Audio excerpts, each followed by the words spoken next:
Hello, this is Renee Hahn with William Ravis Real Estate, and I am coming to you from vacation from Lake Oconee, where I'm enjoying a beautiful summer getaway to bring you the Naples real estate market update. I say this every time, but I know we have new visitors that are viewing these updates for the first time, so I want to make sure we hit this.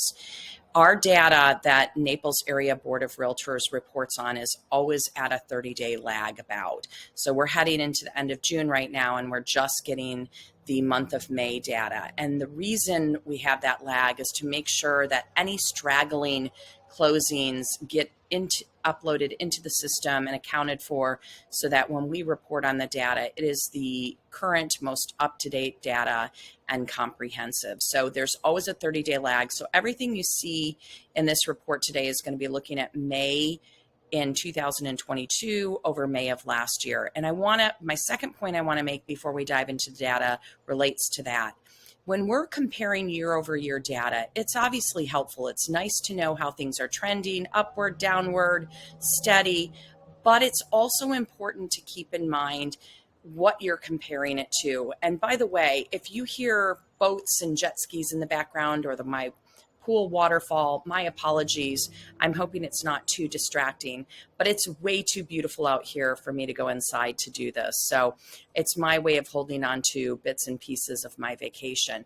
But if you look at what's happened over the last 2 years, it's really important to keep that in mind, because 2021 really was what we call kind of an outlier. It was an unusual, atypical year where home sales were at record highs. Prices were at record highs. It was behaving very differently, and for a relatively, I'll say, short period of time. And so you have to keep that in mind when we're comparing this year compared to last year. Last year was an unusually high and robust period of time in real estate that is somewhat unprecedented, other than, if you go back to 2006 timeline, but that was for very different reasons.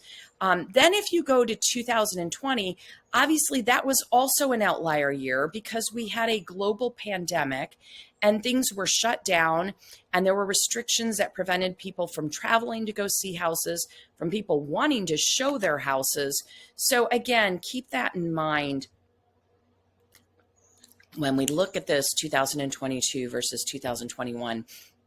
If you talk to most of the brokerage offices, they'll tell you that 2019 is probably a much better comparator year because that was sort of a normal year. The other thing I want to point out is if you look at the behavior of the last 2 years, typically in Southwest Florida, in particular Naples, we have pretty big seasonal swings. Summers are very slow in real estate. High season tends to start up at the very tail end of the year and go through Easter.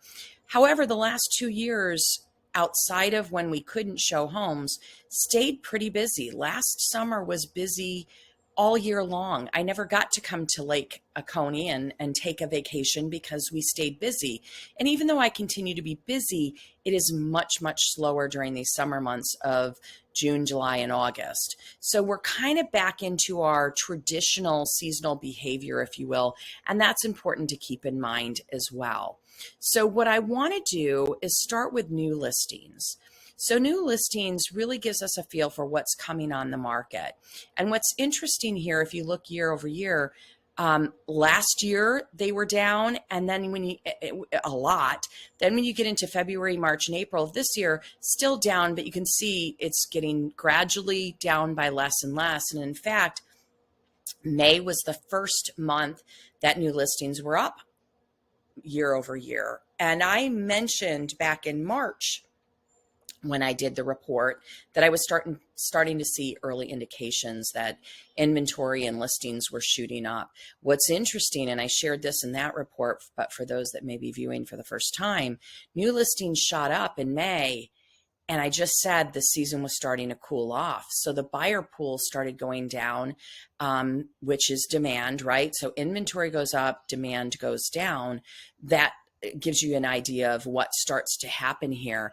But new listings were up year over year. So new listings during May really start to push the inventory up, which we're going to talk about in a moment.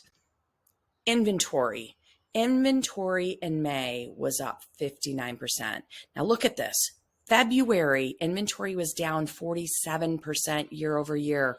That is a huge swing. And it was interesting because back in January, February, when people were saying, hey, at some point, the tip of the iceberg, the cliff, if you will, is going to happen. There's not a cliff per se. We're not in a market that was overinflated because of money being available to people that shouldn't have had money to buy houses. That's not what it was. There was just a really steady and strong demand because people wanted to get to Florida for a variety of reasons that we don't have time to talk about here. But when people were asking, when do you think pricing is going to come down? Because it was leapfrogging, right? At the end of the year and at the beginning of this year, it was leapfrogging. Every house that was coming onto the market was charging more and more and more. And candidly, buyers were starting to get a little turned off by it. I myself, I would say I probably had about 25% of my buyers that said, we're putting the pause. This is getting out of hand. Things are out of control. I want to come to Naples, but I'm not going to play this game of leapfrog, which is what was happening. Well, that kind of came to what I call sort of a screeching halt, if you will, because inventory went up as demand was naturally, seasonally starting to come down. So, new construction, by the way, is certainly adding to inventory, but I don't see that being enough to push this into a tripling. But certainly it nearly doubled since the same time last year. New listings during May, as we talked about, went up. And then you had new listings coming out at a higher pace. You had buyers that weren't purchasing as much. And so the inventory kind of built up. Single family homes, by the way, led the way of increasing. So their inventory went up 77.4%. So if you were selling a single family home, or you are selling a single family home, you've got more competition for fewer buyers. Now, don't let that scare you. We're going to talk about that in a minute. Whereas condos were only up 37.1 to get to this average of 59% inventory increase. Now let's look at pending sales. So you've got new homes coming on the market at a faster pace. You've got inventory that's gone up, doubled, if you will. Now pending sales has been coming down. Now it stayed pretty steady in terms of how much it was down, 36%, 35%, 32%, in May, 36%. But the number of homes going under contract were going down by 36. So inventory is going up, pending sales are going down. You can kind of get a feel for what's taking place in this market shift. So I tell people and we still have sellers that are coming on the market thinking we're still in this leapfrog state. They look at what something sold for, 2 months ago, and you have to keep in mind, it may have closed 2 months ago, but it went under contract probably 4 months ago, or maybe 3 months ago for the quick closes. But those days of overshooting the price and still picking up buyers are kind of gone. We're going to talk about pricing in a few minutes, but keep this in mind. Pending sales were going down in the month of May. Closed sales, not surprisingly, if less is going pending, less is closing. You're going to see in the next month, this is probably going to decrease even more because this is built off of pending sales in the prior month. So again, you've got pending sales that came down 36%, closed sales came down 25% year over year. Some of this may be due to buyer reluctance to move cash out of the stock market right now. Some of it may be interest rates, but I don't think it's so much interest rates because if you look, cash sales in the month of May accounted for 63.3%.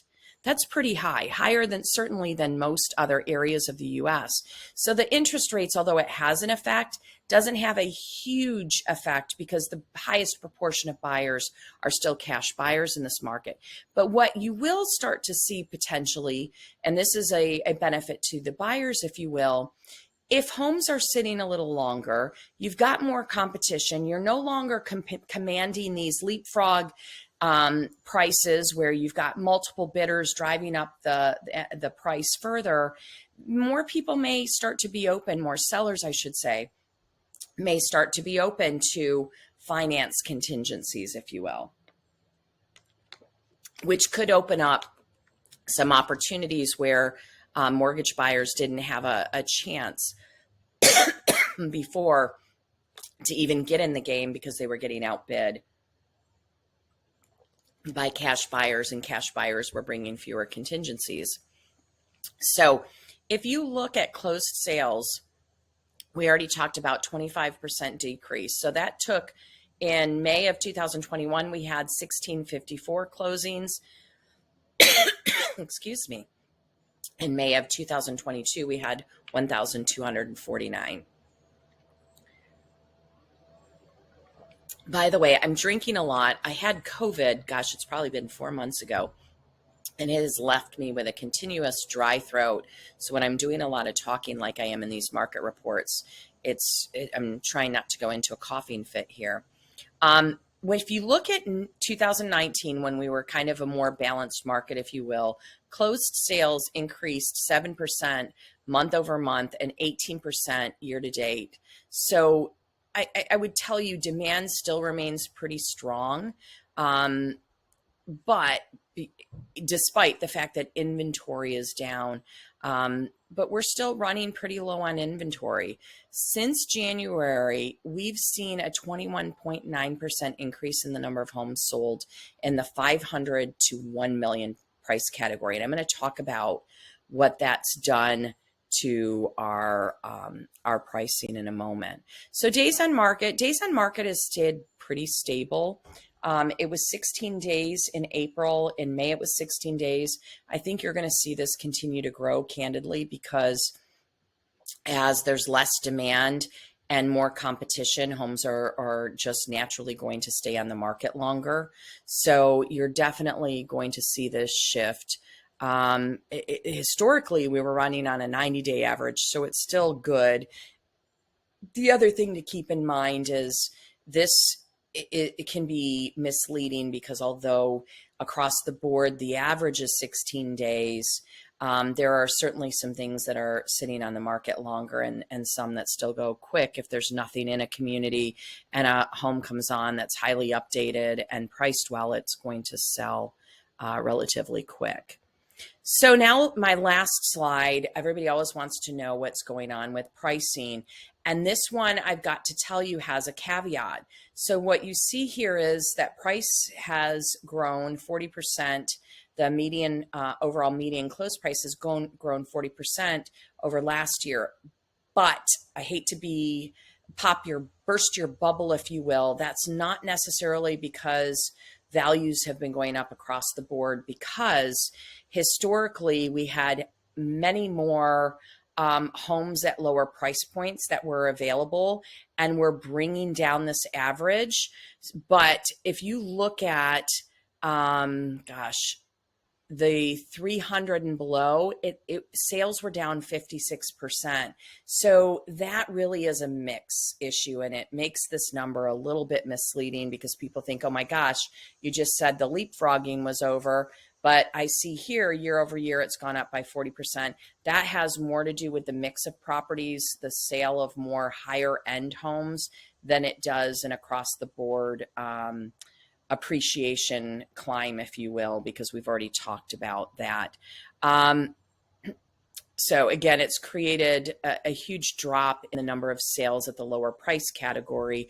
And so the calculation is not as favorable. And one of the things I thought might be helpful in bringing this point home, during the month of May, 889 homes went through price reductions.